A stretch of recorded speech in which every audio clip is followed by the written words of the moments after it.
കോടിക്കണക്കിന് കർഷകർ കാത്തിരുന്ന PM കിസാൻ സമ്മാൻ നിധിയുടെ 23ാമത്തെ ഗഡുത്തുക ഇന്ന് പ്രധാനമന്ത്രി നരേന്ദ്രമോദി ഔദ്യോഗികമായി റിലീസ് ചെയ്തിരിക്കുകയാണ്. ഇന്ന് വൈകുന്നേരത്തോടുകൂടിയാണ് തുക വിതരണം DBT ട്രാൻസാക്ഷൻ വഴി നിർവഹിച്ചത്. ഏകദേശം 9.44 കോടിയിലധികം കർഷകർക്കായി 18,880 കോടി രൂപയാണ് കേന്ദ്ര സർക്കാർ അനുവദിച്ചിരിക്കുന്നത്. എന്നാൽ കോടിക്കണക്കിന് കർഷകരുടെ ബാങ്ക് അക്കൗണ്ടുകളിലേക്ക് ഒരേ സമയം പണം നിക്ഷേപിക്കുന്നതുകൊണ്ട് തന്നെ എല്ലാവർക്കും ഒരേ സമയത്ത് തന്നെ അക്കൗണ്ടിൽ തുക എത്തിക്കൊള്ളണമെന്നില്ല.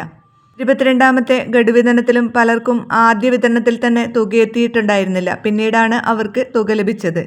അതുകൊണ്ട് തന്നെ നിങ്ങളുടെ ഫോണിൽ ഇന്ന് ബാങ്ക് മെസ്സേജ് വന്നില്ലെങ്കിലും ഒട്ടും പരിഭ്രാന്തരാകേണ്ടതില്ല. പണത്തിൻ്റെ കൃത്യമായ വിവരങ്ങൾ അറിയാൻ pmkisan.gov.in എന്ന ഒഫീഷ്യൽ വെബ്സൈറ്റിലെ നോ യുവർ സ്റ്റാറ്റസ് എന്ന ഓപ്ഷൻ വഴി രജിസ്ട്രേഷൻ നമ്പറും OTP നമ്പറും നൽകി നിങ്ങൾക്ക് പരിശോധിക്കാവുന്നതാണ്.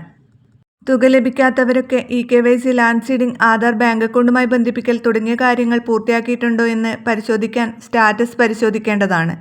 eKYC പൂർത്തിയാക്കിയിട്ടില്ലെങ്കിൽ എത്രയും പെട്ടെന്ന് തന്നെ eKYC പൂർത്തിയാക്കുക.